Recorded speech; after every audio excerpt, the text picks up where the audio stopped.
Welcome to the Informed Pregnancy and Parenting Podcast. I'm your host, pregnancy-focused chiropractor, Dr. Elliot Berlin. My very exciting guest today is a mother of one kiddo and two dogs, who also happens to be a holistic nutritionist and co-founder of my favorite company in the whole wide world, Needed. You hear me talk about them all the time.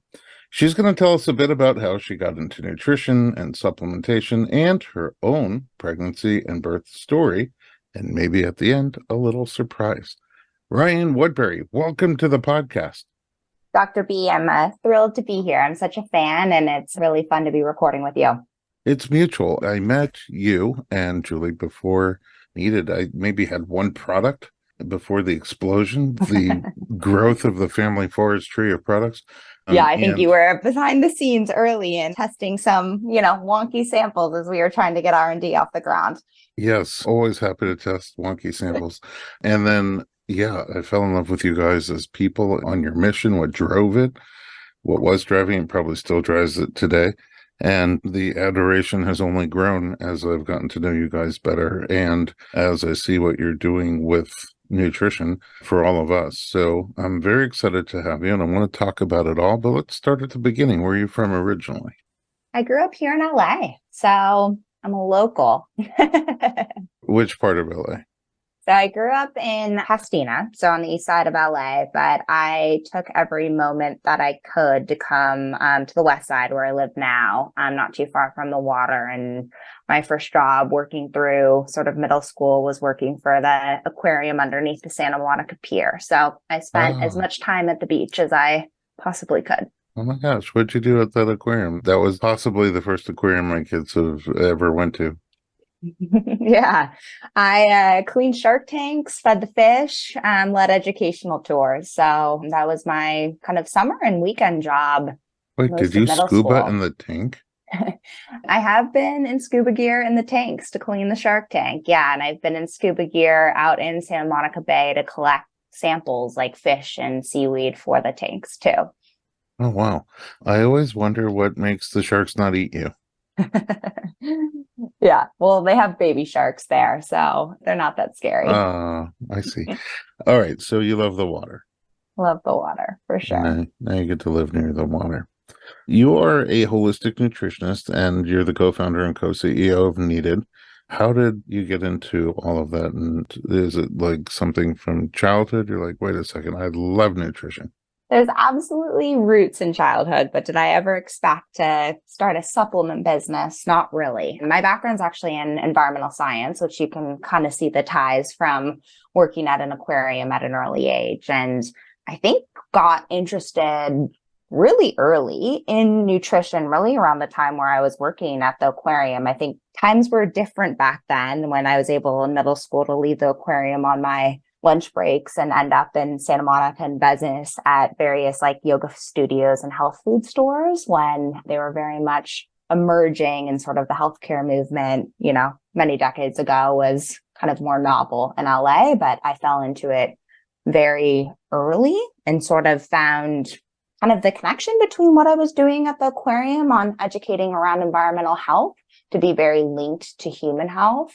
And that you actually got a lot of people to start caring more about environmental issues if you could link it to more of the humanistic element around like, hey, like pollution matters because your kids are going to get sick, swimming in the ocean if there's a toxic algal bloom, or, paying attention to diet and nutrition is very linked to the food being sourced in a way that was environmentally positive, also being nutritionally positive to your body. So really link and root is in environmental science, environmental health, but always had an early connection to human health. And that was where I think the research led me. I was an environmental science major in college, but spent a good portion of my time with a med school nutrition professor around how do you teach a farm-based nutritional education to kids, and basically tracking that if you could get kids outside, having them have more exposures to a wider variety of homegrown foods at an earlier age, you're actually able to track outcomes and the trajectory of their food and diet preferences later in life. So Anyways, long story short, you never know exactly the path, but a lot of the elements were certainly there from a young age. Yeah, but it sounds like a very natural journey from one point to the next. But as a kid, were you raised in a nutritionally conscious home? No, not really at all. I would say like my mom was very adamant about, family dinners and would make dinner every night. We didn't eat much takeout. So it was very much a home cooked meal, but there wasn't really much of an interest at all in kind of talking about it from a nutritional framework. That really came out of an environmental food systems related orientation for me. And my Slowly, parents thought I was annoying and picky and crazy for many years. uh, and now look at you. What was the impetus to move from your interest in nutrition, healthy eating, healthy sourcing, to supplements? Yeah. So Julie, my business partner, and I, we met as next door neighbors in grad school at Stanford Business School. And both had been done outside school nutritional training, had long time interests, but it was at a moment in time where a lot of at home nutritional testing was becoming a lot more accessible. And we tested our nutritional levels pretty comprehensively. And we were shocked to find that we were not just deficient in one or two things, but a multitude of things, despite paying a lot of attention to diet. And, I spent a lot of time sourcing the right regenerative meats and shopping at the farmer's market, but it wasn't getting me all the way there to have my nutrition at an optimal state. So I think it was that paired with, so realizing like, even just for a standard kind of healthy woman in her 20s at the time, supplementation was matter just for optimal health and well-being. And then both of us were beginning to think about our journeys to motherhood at that time and doing a lot of research around recommendations around perinatal health and nutrition and watching friends go from the journey from beginning to end and just being shocked by how nutritional care just basically didn't exist in the standard of care. And we felt that a lot of issues friends were struggling with, whether it was fertility issues through, hypertension in pregnancy, all the way to kind of postpartum recovery, that a lot of that through our nutritional training could be much better supported if these women were nutritionally supported. So it kind of triggered an interest in better supplementation and then an increased focus around, hey, the largest need for better supplementation is in pregnancy when a woman's needs are the most heightened at any stage of her life. So dove deep into perinatal nutrition and supplementation. It's a tall order and almost a trepidatious order because you definitely don't want to get it wrong with pregnancy. Yes, you definitely don't want to get it wrong. And it took us, and because of that, about 3.5 years to get to launching our current product assortment. And really, I think for one, we weren't looking to create just a new prenatal multivitamin. There's hundreds of them out there. It's like actually shocking how many prenatal vitamins there are.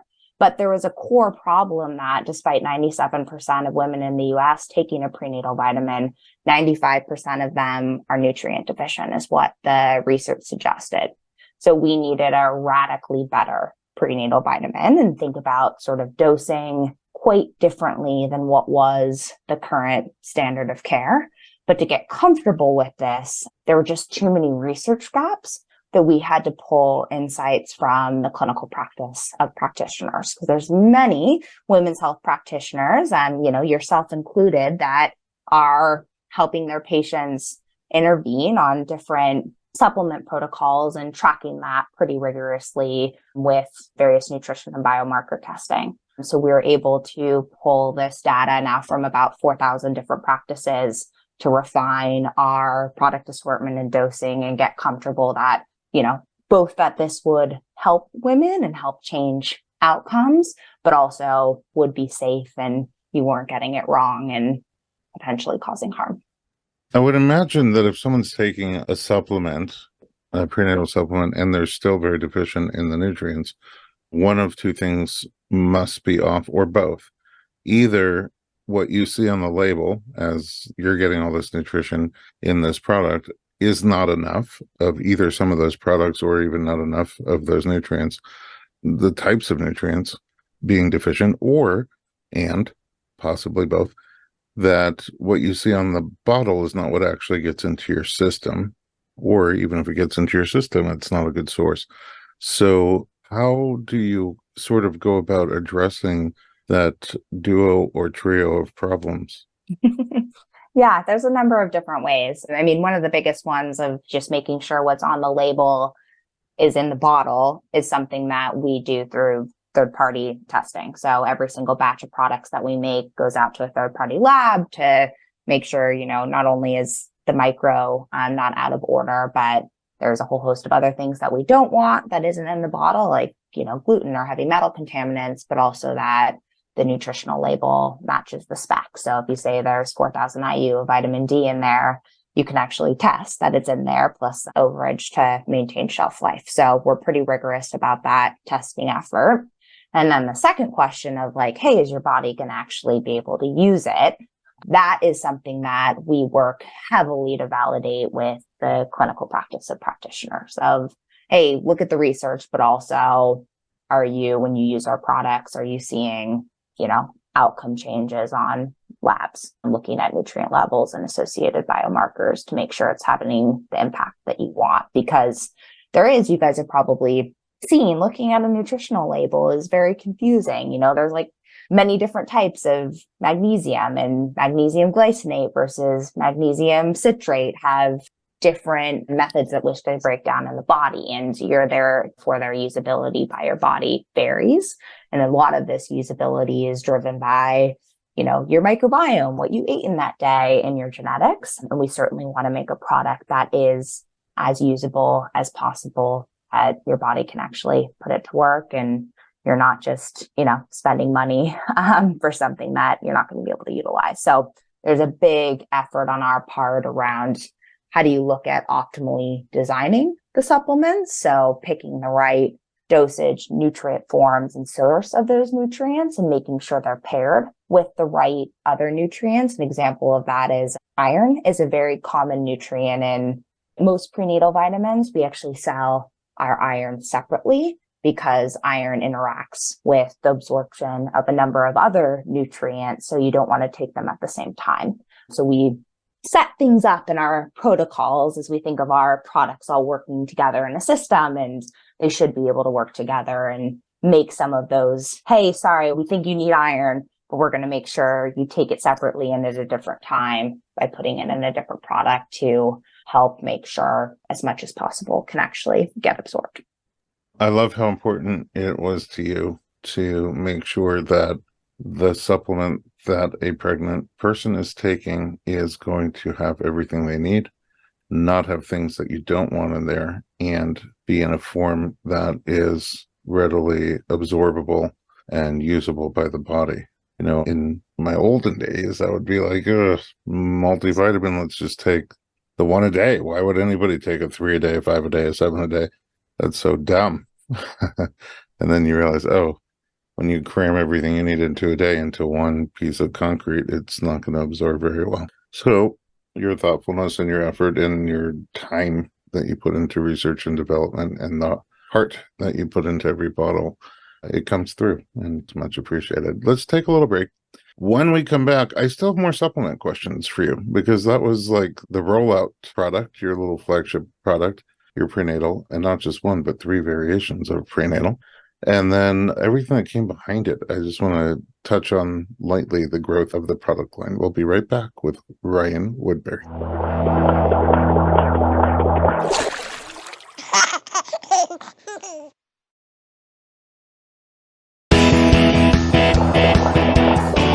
Welcome back. We're talking to Ryan Woodbury. Okay, before we get into your own pregnancy and birth experience, you have 3 different kinds of prenatal vitamin. You have the powder, and you have capsules, and then you have essentials. What's the difference between the 3?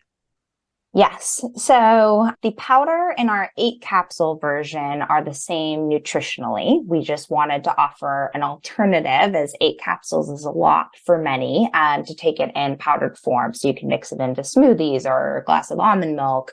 And for many, that can be a lot easier to take, especially in the first trimester of pregnancy. And the reason for 8 capsules is, as I sort of referred to earlier, we, in many cases, dose a lot heavier than what, a 2-a-day prenatal dose is at, because we want to give you more nutritional support, and a lot of nutrients that are very important, like choline, for example, are very bulky. So it's pretty much impossible to get them in a beneficial amount in just 2 capsules. So we have those 2 sort of flagship products. You can pick powder or pills. Many consumers switch off between the 2. And then we also offer a pared down 3-capsule essentials version for those moments where you really can't handle more.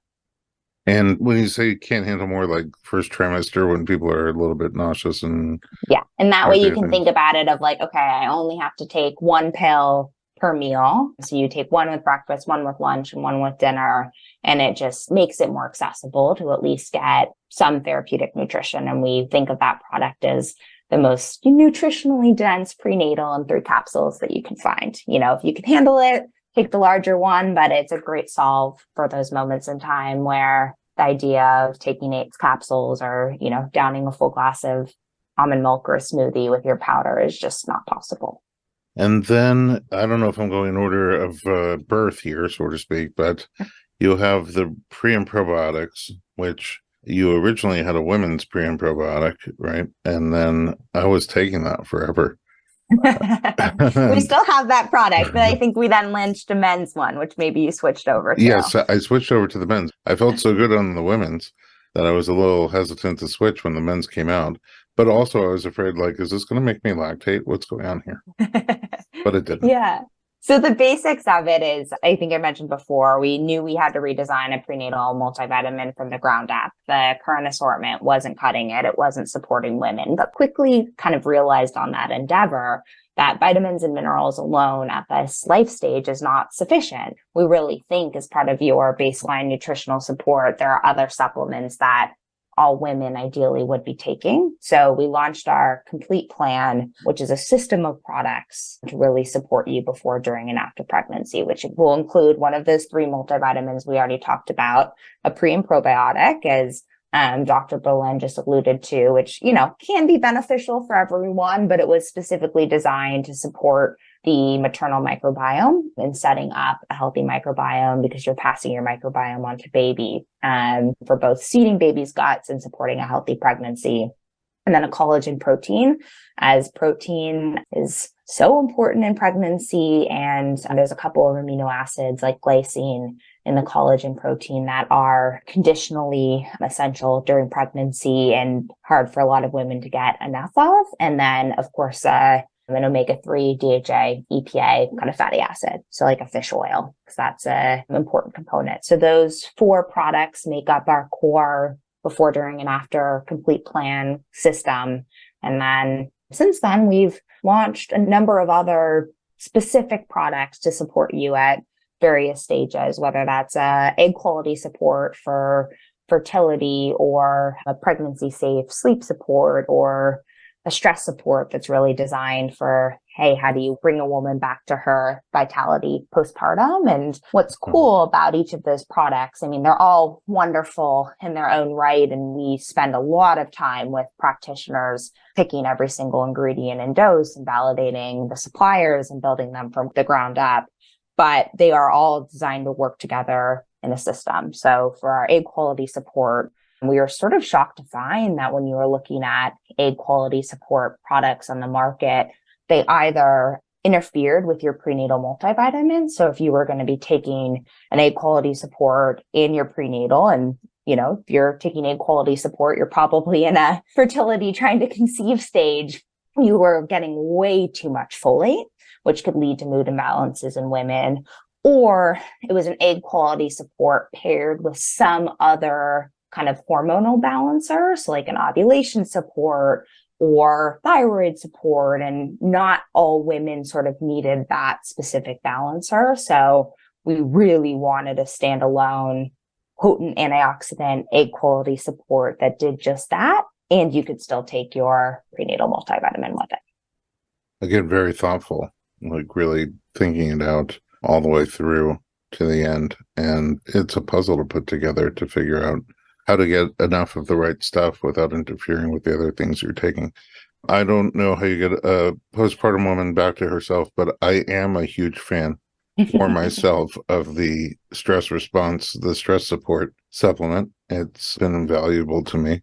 And then I also really like immune support for the whole family, with all the kids going to school and coming back with all the different germs. We feel good taking the immune support, and secretly it's delicious. Yeah, it is delicious. My daughter asks for her pink Wawa every single day. And then also hydration, which, depends on the year, but in Los Angeles could be a hydration town every day some For years. sure. So Yeah, this past couple weeks for sure. yeah, I think Mother Nature's going through menopause and had a hot flash. Certainly going through a big transition. Absolutely. So, okay, that makes sense that you moved from your love of science, environmental science, into human science, food science, nutrition, and then fortuitously met Julie and started this lovely company. Now, you said when you met, you were both kind of thinking through nutrition for pregnancy. Were you already thinking about babies at that time? Not actively, but I would say I was married at the time and Julie was engaged, and I knew I wanted to be a mom. So I think that definitely started a long preconception journey of learning that, hey, you can impact fertility, you can sort of impact the health of the baby through what you do before actually getting pregnant.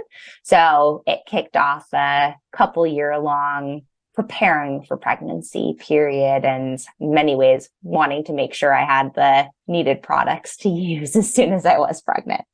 So rolling out the red carpet, what kind of things did you do in the pre-pregnancy phase? Yeah, probably the biggest aspect for it was I had some residual gut issues. And so I'd gotten salmonella in college and had never quite recovered. And I think learning more about the maternal microbiome while working on the design of our pre and probiotic, I got very motivated to kickstart my gut healing and gut repair, knowing that my daughter would be inheriting my gut, or future child. I didn't know she was going to be a daughter at that point in time. And so the biggest aspect of it was gut healing, but there certainly were other aspects with just getting nutritional levels in a good place. A lot of what you talk about of communication with your partner and making sure marriage and the like is in a good place. The list goes on. When you were ready, was it something physical that made you feel ready, or was it something in the relationship, something emotional, or did nature tell you you're ready? It was one of those, I think we both felt, my husband and I had a turning point where we just felt like, hey, it's time. Like I felt physically ready. And then I think business was maybe far enough along that I felt like I could divert some attention away from my kind of first baby to my family. And I think it was sort of like, hey, we're like open to this now, and put that seed out there. And then we ended up getting pregnant on effectively the first try. So oh, wow. You were literally put the seed out there. Yeah. Well, that must be exciting. Yeah. In a lot of ways, yeah, it came as a relief. I think there's a lot of fear and worry that comes with those. I have a lot of friends where the journey's been a lot longer. And, I certainly feel grateful for not having the weight and the stress associated with that. How are the various phases of pregnancy for you? And if you had ideas on what they might be like, how were they compared to those ideas? Yeah. So I think a lot of this came down to the preconception prep that I did, that I honestly think I was my absolute healthiest self going into pregnancy. And you never know for sure. Some people, I think, are just lucky and you can do everything that you possibly can and you're still going to feel awful. But I had an extraordinarily smooth pregnancy. No nausea, no food aversions, not that much uncomfort. I think a lot of it was I had heavy support from Dr. B and others that made me physically feel really good. But that was a lot of the sort of the luckiness of, founding Needed at the same time you're on the journey yourself. Is we had an amazing sort of network of support and care team. And I was an outlier in terms of ease of pregnancy. I'm glad you deserve it. And you did a lot of prep work, like you said, to get your mind ready, your body ready. And you did work all the way through to continue to take care of yourself. So I think you definitely earned it. Yeah, you think about it that way. And it all comes in spades of like, I maybe got a little bit cocky. That pregnancy was easy. My birth was very smooth and what I had hoped for. And I would say the first couple weeks of recovery, my midwife was like, I don't think I've ever seen someone recover this quickly, was all wonderful. And then Wow, I was who kind of is your chiropractor? I have a wonderful chiropractor and Dr. B. And then, I had a wonderful midwife and kind of care team across the kind of the LA birth community. Well, it gives us a little bit of insight in what your birth plan was. Let's take one more break and we come back, find out what you planned and how it went.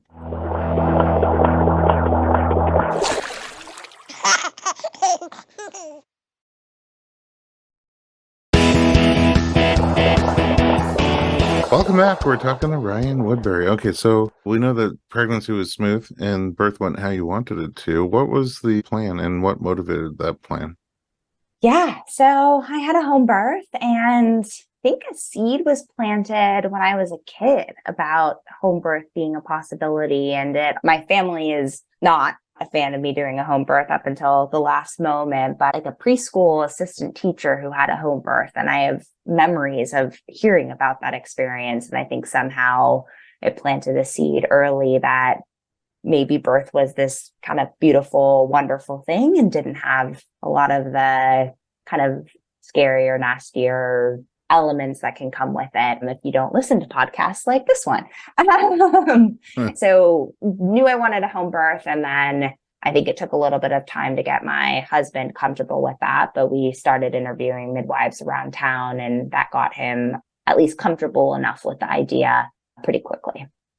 And what did you do to prepare your home and your relationship or any other preparations for giving birth at home?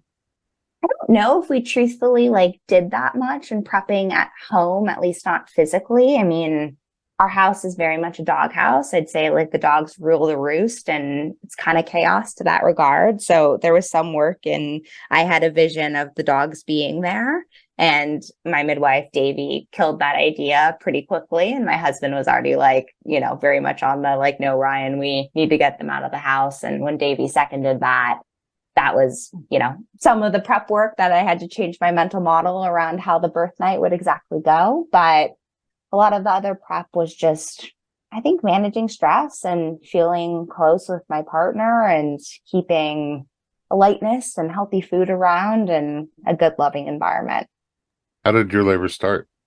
Started with castor oil, actually. I, at 41 weeks and a day, I went in for an ultrasound and my OB, my backup OB, who's wonderful, had been kind of worried about my fluid levels for a little while. It was very kismet. The day he first got worried about my fluid levels, we actually launched Needed Hydration Support. So I was able to access that, but I think there was still a back of the mind worry about my uterine fluid levels. And went in for the ultrasound. I, passed the fetal stress test, but he said that just the way fluid levels were showing up on the ultrasound, if you were my patient, I would induce you today. Talked it over with our midwife and she's like, I think you have some time. Why don't we see if we can get you into labor? And so I took castor oil that afternoon and it definitely worked and started labor a couple of hours later. Did you have a cocktail? Did you have anything with the castor oil? I did not end up having a cocktail. The way my midwife or Davy recommends is take a tablespoon every hour. And after the third hour, if things haven't started to move, finish the bottle with vodka. And I didn't have to get to finishing the bottle with vodka. Okay, and then how did things progress once it started? Yeah, I'd say labor came on pretty quickly.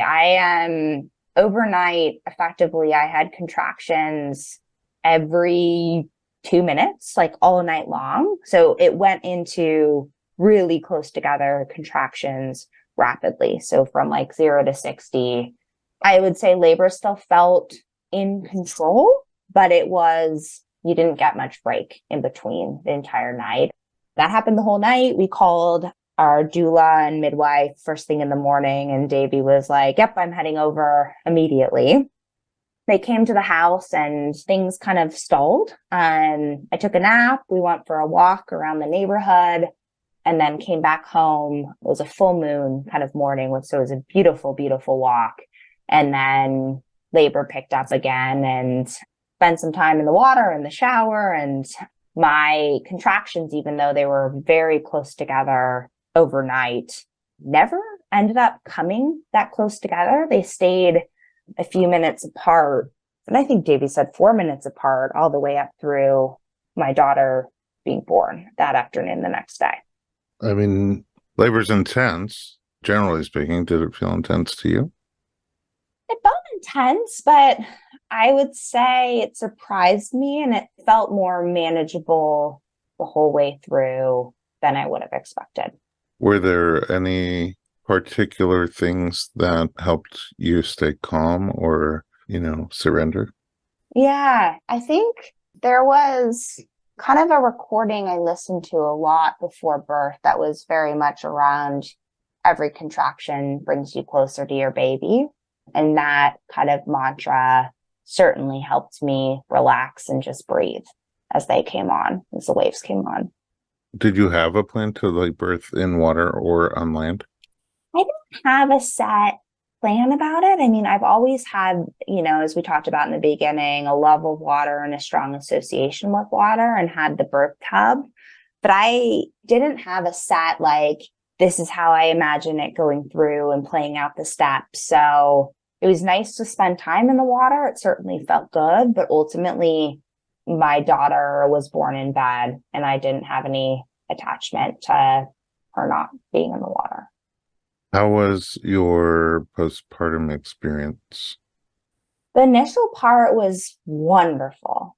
I would say there's a couple instances of I now recommend to friends of having a lactation consultant regular on the ready. It took 24 hours or so for Emerson to latch, and that certainly was stressful. So made the first night a little bit more angsty than I would have liked. But luckily, the next day we were able to get a lactation consultant to the house that really helped. And I think there is just, experienced as my midwife and doula were, there is something special for a lactation consultant that's really, really trained in that. So other than that, a little bit of angst around that.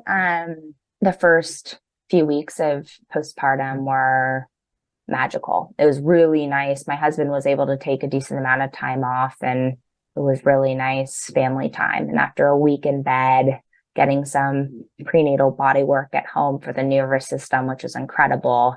We were, out and about and going on, very long dog walks as a whole family. And I had a lot of fun.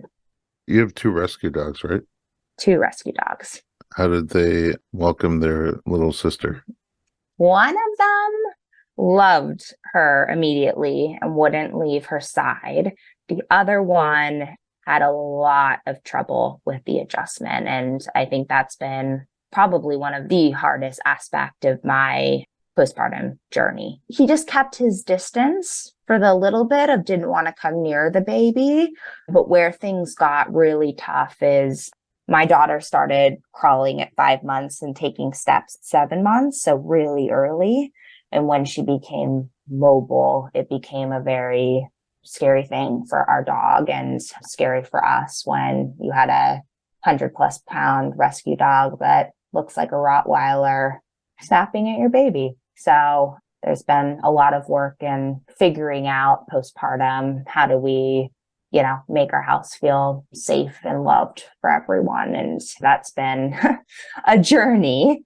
Yeah, you never know what sort of phase of the journey is going to be hard. And I lucked that the first phase was really hard, but some of the later phases were really hard. I think More like, challenging. you know, we love, like, I've humanized this dog. I love this dog like a child and never thought we'd have, you know, conversations about rehoming him or how do you make your home safe. And with a lot of support across a whole host of spectrum of, you know, me even ending up going to a dog intuitive so I can communicate more easily with him and understand, you know, it's kind of woo-woo as hell, but there's aspects of it that have really helped.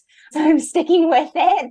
Yeah, I think our house just recently is starting to feel like the home's nervous system is okay. Out of fight or flight mode.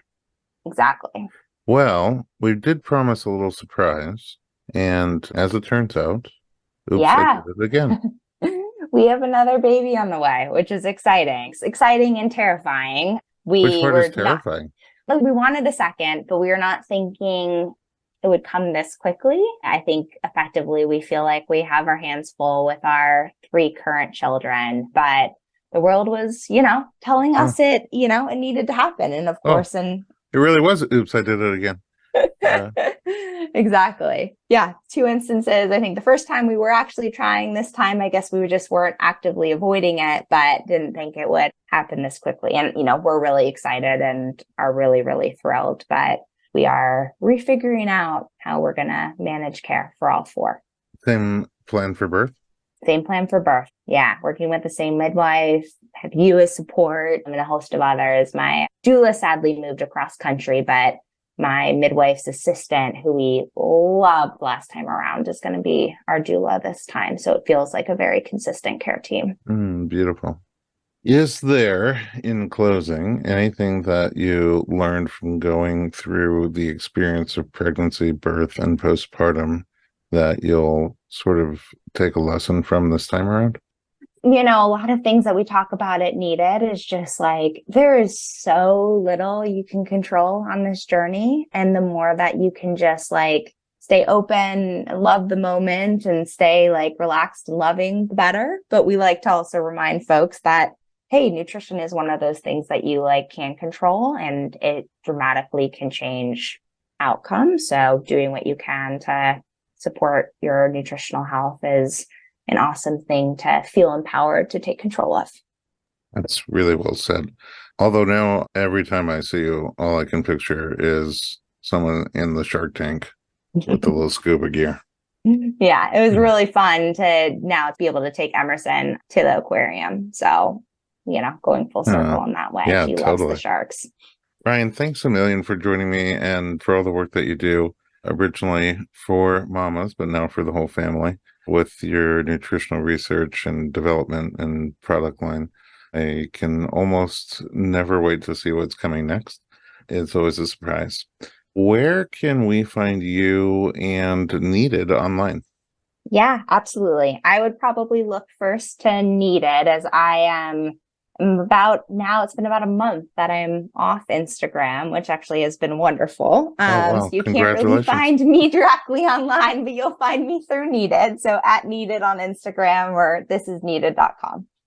Perfect.